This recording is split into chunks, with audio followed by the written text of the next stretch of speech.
who are going to be the top 10 quarterbacks in college football.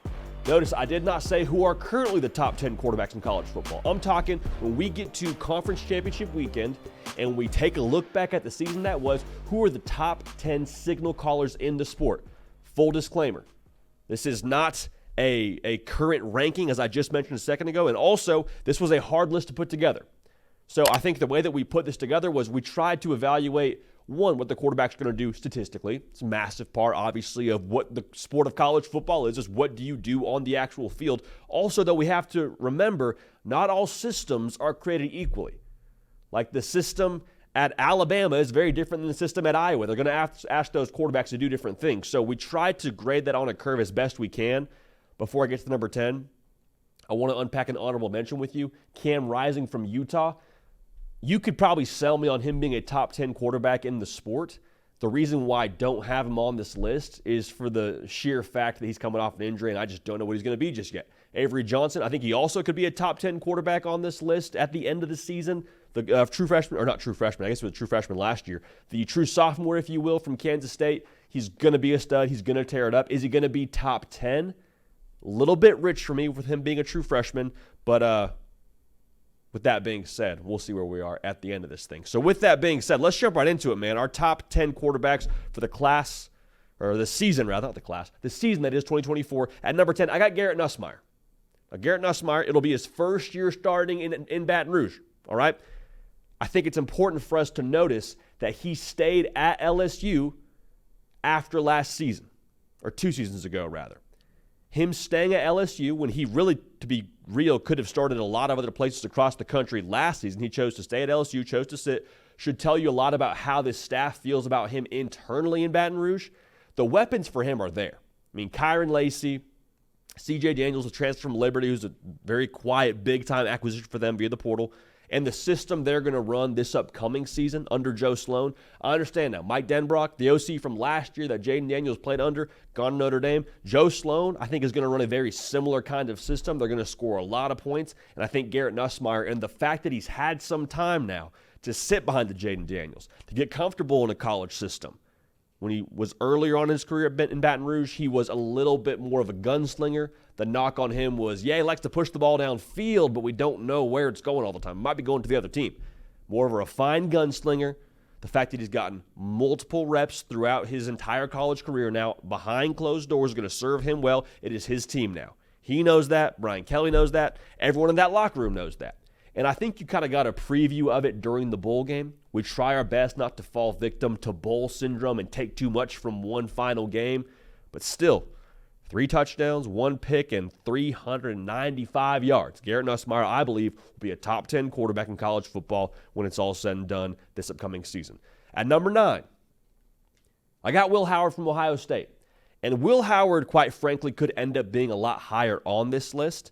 The thing that I love about him, man, he has the experience and he has the weapons in place to do some really exciting things in Columbus, Ohio this year. He has 67 career touchdowns, played a lot of college football, has played in 34 games throughout his career, meaning there's not going to be a moment that is too big for Will Howard. You play quarterback at Ohio State now, the pressure is enormous to begin with, but you pair the moments he's going to have this upcoming season where he better have a cool hand. That game October 12th, where you go to Eugene, Oregon, you go to Autzen, play the Ducks at their place. There better not be any shaking that hand for Will Howard when he lines up. I don't think there will be by nature of how much college football he's played. The backfield they have in Columbus is stacked. They are going to support him. They are going to force defenses to keep an honest box. Travion Henderson, Quinshaw Judkins, I think that's the best backfield in America. Chip Kelly and the system that he runs, going to be a little bit of a marriage between his approach offensively and Ryan Day's approach offensively. The bottom line here is he's going to have a really good play caller for him in Chip Kelly that's going to play to his skill set. And oh, by the way, you have yet again another stacked wide receiver room. Emeka Egbuka, Jeremiah Smith. He's going to be in good shape. How quickly he gets comfortable in this system, and I'm talking about not just being able to drive the car and know all the right checks and know where to go with the football. I'm talking about, can you whip this Ferrari? Can you take this thing around the corner at 90 miles an hour and know everything inside and out and be comfortable inside and out? That's going to dictate how high he climbs on this list when we get to the end of the season. But for me, I think he's going to be a top 10 quarterback I have him at number 9 on our list this season. Number 8, Tennessee quarterback Nico Malava. That's a name now that a lot of folks are going to be familiar with to start this season, because I'm telling you, a lot of broadcasters behind closed doors right now, they're practicing that name because they know they're going to have to say it a lot. He has so much ability and so many weapons around him. He may have the highest ceiling of anyone on this list. He was the number 1 player for us in 2023. Not just the number 1 quarterback, the number 1 player in the class of 2023. And the system is built for him, quite frankly, to go absolutely nuts. I draw this comparison a lot. He's a different player than Hendon Hooker, but think about how that offense was humming in 2022. Hendon Hooker's just dropping dimes all over the place. Jalen Hyatt's winning his matchup, and that's the big factor here for me with Nico. I think he has all the tools in the world to be successful. Large frame, the ball pops out of his hand, has an absolute whip for an arm. It's all about how comfortable he gets that first month of the season. Some big games now. NC State in Charlotte, you're at Oklahoma.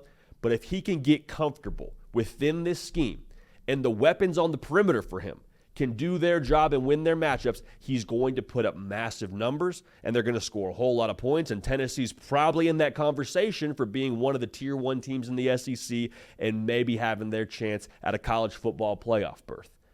A lot of this bet with Nico being in the top 10 for us, in the top quarterbacks at the end of the season, I believe is based on his ability and based on his just potential. He's got too much potential, too high of a ceiling to leave off this list for me. I've got him as a top 10 quarterback in the sport at the end of this season.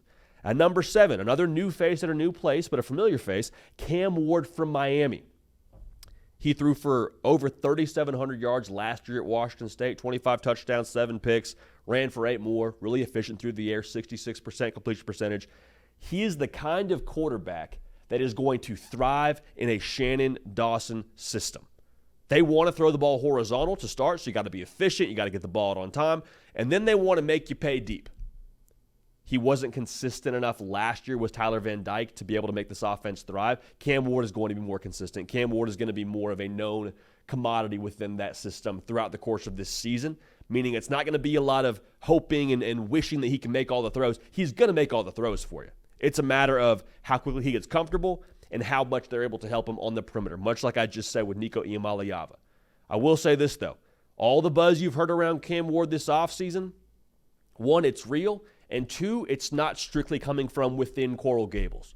Like sometimes you hear guys like going by campus and talking to coaches and saying, oh, yeah, this guy's slinging it. It's probably true. There's no reason for those coaches to lie to those people. But even from people that have no stake in the game, even people that aren't totally dialed in or inside that building in Coral Gables that just go by a practice or just go check out Miami, during the spring and went and saw the spring game, like it's all adding up. Like the buzz is real. Trust the buzz around Cam Ward. They can win the ACC with him playing quarterback. I don't think you felt that way last year with Tyler Van Dyke if you're moving into this season with him still playing quarterback. Not dunking on Tyler Van Dyke. I just think you look at what Cam Ward brings to the table. He has all you need. He's going to fit that system really effectively, and I can't wait to see it. At number 6, this is one that I think we're going to have a little bit lower on our list than some other folks, but nonetheless, we'll roll with it. At number 6, I got Shedeur Sanders from Colorado. Now, the kid can flat out ball. He's going to put up huge numbers. He put up big numbers last year, over 3,200 yards, 27 touchdowns, 3 picks. They are going to throw it to win. So regardless of what Colorado does this year on the win-loss columns, he's going to have big stats. He's got weapons to throw to. Travis Hunter, Jimmy Horn, Omarion Miller. They got guys to get the football to that can make him right, especially when he puts the ball in the right place. He's getting a lot of first-round buzz for a reason. Okay, it's not just like his last name is Sanders, and that's why he's being talked about as a first-round pick. Like, dude can really spin it. The reason why I don't have him higher on this list, I'm not sure how much help he's going to get up front. And I know they've done a lot through the portal to put a better offensive line in front of him, but I need to see it to believe it. Because if Shedeur Sanders is the only answer for you offensively at Colorado, he'll put up big numbers, but how much is he going to really thrive remains to be seen. So if they can be a little bit more balanced and get a better push up front, I'd be more excited about him long-term this season, but regardless, I think either way you slice it, he's got the ability to be a top 10 quarterback in the sport this season, and I think he will be exactly that. So Shedeur Sanders for us at number 6. Now, if you haven't yet, make sure you subscribe to the channel before we get into the top 5. Please and thank you. Here's the college football hill that I'm willing to die on. Jalen Milroe is going to be a top 5 quarterback in the sport this season. Jalen Milroe and Kalen DeBoer, to me, are a lot like the French fry and milkshake combo. Like you hear about people taking French fries and dipping it in their milkshake, and it just sounds like it wouldn't work. Sounds like it wouldn't taste good. Two things that are very different. I think that's Kalen DeBoer and Jalen Milroe. You don't think they're supposed to go together, and then you try it, and you're like, oh, wow, this is phenomenal. Jalen Milroe isn't necessarily the prototypical quarterback that Kalen DeBoer's worked with. Jake Haener, Michael Penix Jr., very different skill sets than what Jalen Milroe brings to the table. But Kalen DeBoer, I believe, is going to play to his skill set and put him in position to thrive. Because you think about Jalen Milroe and what he wasn't able to be successful at last year was consistency. Threw the deep ball extremely well. Averaged 10 yards in attempts. But they didn't necessarily have it totally dialed in the intermediate game. And that caused the offense to have some hiccups. Kalen DeBoer is going to do a lot for Jalen Milroe pre-snap with shifts and motions and play design to give him answers pre-snap. So, like, he already knows where he's going with the football. Or he already knows 1 to 2 where he's going. And if not, he's going to go be special and get out and make some plays with his legs. It's not quite that simple, but that's the overarching thought for me, is they're going to allow him to have more answers pre-snap, be able to digest the defense more effectively. And then in addition to that, the spacing of this offense is going to create a really thin defense, is what I like to say, meaning you don't have a lot of guys that are able to have help behind them, whether it's in the pass game or in the run game. And if you make a thin defense, thin things, they get punched through pretty effectively. It's going to create for a lot of lanes for Jalen Milroe to gash them with his legs. He's going to put up big numbers. Last year, he threw for 2,800 yards, 23 touchdowns, ran for 12 more. He's going to, I believe, throw for closer to 28 touchdowns, and I think he'll be double-digit touchdowns rushing as well. The big thing for me is I think his yards passing this year will be exponentially higher because of how much help Kalen DeBoer is going to give him within this scheme. Going to play to his skill set, allow him to be special running the football as well. He's going to be a top 5 quarterback in the sport. I have no problem dying on that hill and saying that. At number 4, we have Oregon's Dillon Gabriel. Dillon Gabriel, of course, has played 300 years of college football, and we love him for it. You wear that helmet as long as they allow you to. Until they take the pads off you and put you in a cubicle, you play college football. Dillon Gabriel probably has aspirations to play past college football, so the cubicle talk can wait. He may have the highest floor of this entire group. The scheme that Oregon is going to allow him to thrive in plays exactly to his skill set. It's a big reason why he chose Oregon. Dillon Gabriel is going to get the football out quickly. He's going to put it in the right place on his receiver. He's going to be accurate with the football. Okay, so bottom line, Dillon Gabriel is going to be a great distributor. He's going to make good decisions. When that happens within this offense, Bo Nix is a tremendous example of this. You do those two things, you score a lot of points, you put up big numbers as a quarterback. There's a reason Bo Nix threw the ball for a 77% completion percentage last year. I don't know that you're going to have Dillon Gabriel do the exact same numbers of that, but I think it's fair to expect him to be within the realm of a 70% completion percentage. The extra level with him is he also has some RPO experience. He also has a lot of experience playing college football, period. Those things are going to marry really well together in my mind because it's going to allow him to play within the scheme and be able to play fast within the scheme.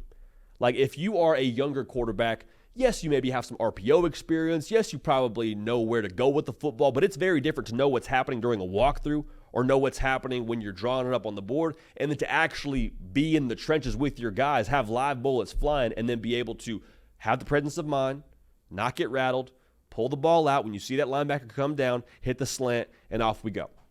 It's also worth noting a big reason why Dillon Gabriel is going to put up big numbers in 2024 is because they got a lot of weapons for him in this offense at Oregon. Tez Johnson, Evan Stewart, Jordan James is going to be a great back for him. Jay Harris, like we could keep going down the list here, but at the end of the day, Dillon Gabriel is going to be phenomenal. I have zero reservations about saying that. I think he has the highest statistical floor, at least, of this group within our top 10. Now, at number 3, this is someone we have been very high on this show for a long time, and that is Ole Miss's Jackson Dart. This prediction, for me saying he's going to be a top 3 quarterback in college football this year, is largely based on him being able to take another step within this scheme. Because he gets to Ole Miss from USC, never played in an RPO system. It was brand new to him. So he was trying to figure it out on the fly. He's the guy at Ole Miss from the jump, and he was clearly not comfortable. Accounted for 21 total touchdowns, had 11 picks, and then in 2023 takes a massive jump. Accounts for 10 more touchdowns, cuts his interception number in half, and if he takes another step in the Charlie Wise system in year 3, I mean, is he in the Heisman conversation? Because at that point, he's probably in the range of 40-ish total touchdowns. Ole Miss is probably in the college football playoff discussion, if not already locked up a spot. He's got more weapons, adding Juice Wells to that mix. You bring Trey Harris back. I think Jackson Dart's about to thrive. The schedule in itself, too. We don't talk about schedules much for most of these guys, but it's worth discussing for Jackson Dart. No Texas, no Bama. Their toughest game is Georgia. They get him at home. I like the way this shapes up for Jackson Dart. He will be a top 10 quarterback in college football at the end of the season. At number 2, I got Quinn Ewers. And just to kind of reset our conversation here, we're really splitting hairs between who's at number 2 and at number 1 on this list. I have Quinn Ewers at 2. He may have the best numbers out of anybody on this list when it comes to the end of this season. Dylan Gabriel probably has the highest floor, but Quinn Ewers, I think, has the ability to have the best statistical performance out of anybody on this. Couldn't make number or couldn't make NIL. Let's reset this. He couldn't make NIL money as a senior in high school. So he leaves high school early, goes to Ohio State, very widely public, ends up not being a fit there, goes to Texas, a lot of pressure on him, has a okay first year, gets hurt, pops in his second year at Texas. Now he's coming back. Still didn't play a full season last year, but I think he has figured out what works in college football. Like the light bulb is on and it's flashing, it's beaming. There's a high watt light bulb right now over Quinn Ewers. His third year in Steve Sarkisian's system is going to be incredible for him. I know they lose Xavier Worthy, they lose Adonai Mitchell, but you bring in Silas Bolden, you bring in who else do they bring in? You bring in Matthew Golden. Like they've got a lot of Isaiah Bond. They got a lot of weapons for them to be able to rock and roll. So he's going to put up big numbers. I could definitely see a reality where if his weapons are able to hit the ground running, and are able to translate to this offense quickly, he could be number 1 on this list. Now, at number 1 on this list, I got Carson Beck. And the reason why I have Carson Beck at number 1, even though he may not put up the biggest numbers in college football, I have the highest level of confidence that he is going to execute his job at the highest level every single Saturday. Now, again, what's asked of him at Georgia is very different than what's going to be asked of Quinn Ewers at Texas. But you watch Carson Beck out there every single Saturday, it's not hard to tell. My guy's a surgeon, okay? He was still figuring it out a little bit last year. He figured it out to the tune of 72% completing his passes. That's ridiculous. Like, that's just silly. He has a lot of weapons around him. They lose Brock Bowers. They lose Ladd McConkey. But even so, man, Dominique Lovett, Colby Young, Dylan Bell, all of those pieces are going to allow him to spray the ball around the yard. And last year, we talked about it a little bit. Kirby Smart talked about it as well. There was a lot of letting Carson Beck get comfortable last year. There was a lot of continuing to provide him more and more leash within this offense. Now that car's not rented anymore. That is the Georgia offense. That is his car. That is his offense. He is going to drive it. He is going to whip it, and it's going to be a good deal for the folks in Athens. So for me, Carson Beck will be the top quarterback in college football at the end of this season. So to recap it for you, at number 10, I got Garrettnus from LSU. At number 9, I got Will Howard. At number 8, I got Nico Iamaleava. At number 7, Miami's Cam Ward. At number 6, Shedeur Sanders. He can be a lot higher on this list if he gets some protection from his offensive line. Number 5, I got Jalen Milroe. I think he's going to do phenomenal in Kalen DeBoer's system. At number 4, we got Dylan Gabriel, potentially the highest floor option on this entire list. Jackson Dart at number 3. He's going to do numbers like Goodwill Hunting, his third year in that system. At number 2, Quinn Ewers, potentially going to have the best statistical season out of anybody on this list. And at number 1, the surgeon, Carson Beck from Georgia. Hey, y'all, thanks so much for watching. Subscribe to the channel here to make sure you